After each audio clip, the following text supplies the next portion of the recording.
I know that I sometimes start these blogs with this gibberish, but that's how I feel it. I know I also am doing a shirtless blog. What? I know it's tacky and cheesy, but I see a lot of people do it on YouTube, so whatever, if it gets me ratings, whatever. I just came from a short, intense workout, and I think I spoke about it here the other day that GQ did this sort of like rating of the best workouts, and they talked about Soul Cycle and CrossFit and this thing called the Mud workout. It's sort of like a basic training type of workout, which whatever. Seems yeah okay, maybe once a month. But they also talked about this one called Barry's workout, which is sort of like a CrossFit from New York, but they do treadmills and life cycles, and I got an alternative to all of those, but I'm not telling you yet. But they talk about in the whole article. They read, by the way, they read a CrossFit number one. I already talked about this, but they talked about in the article.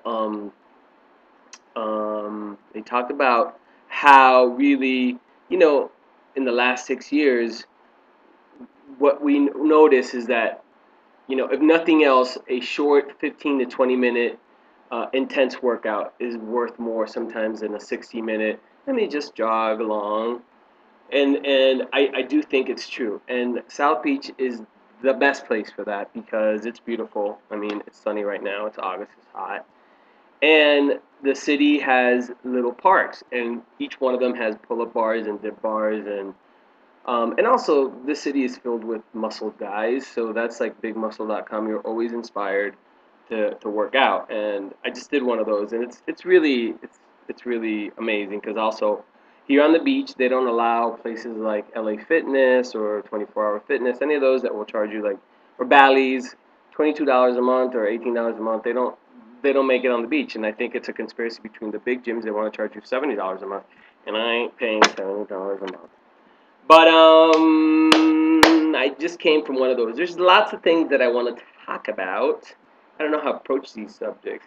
I really want to publish the book because I work in customer service, because I work with the public as a tour guide in two different capacities. I work, for two different tour companies. I deal with the public a lot, and I see some things that I really want to talk about, but I want to do it in an ethical way because I would never,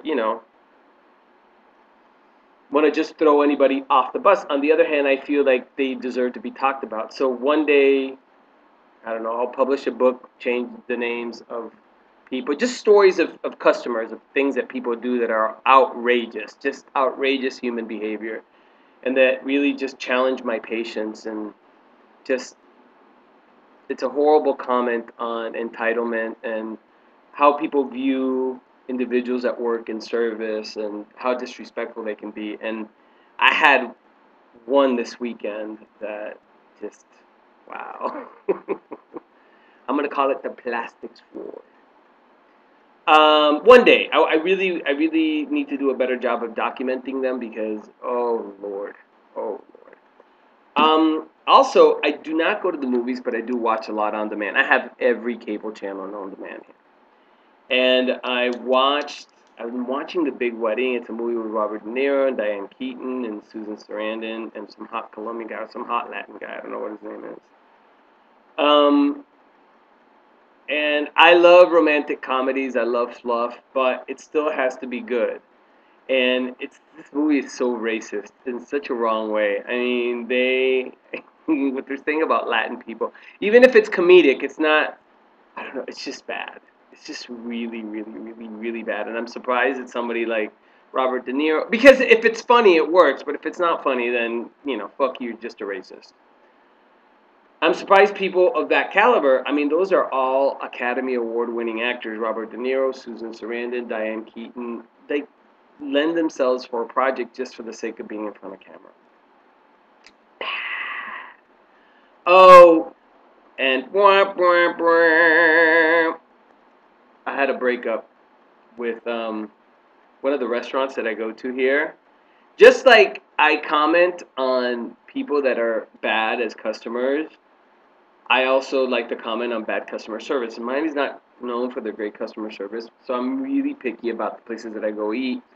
And finding one is like sort of finding a unicorn, and I'm really happy when I do. And I found one about 6 months ago, and really happy with it as far as the food. Sometimes they would drop the ball as far as customer service, but I would overlook it because I'm like, it doesn't matter. But then Saturday they fucking really dropped it, and I was like, I am not paying for this meal, and I hope you know that we are breaking up. And it's sort of like it's sad because there is no turning back. Also because they didn't apologize. That's if you make amends, it's cool, but if you don't,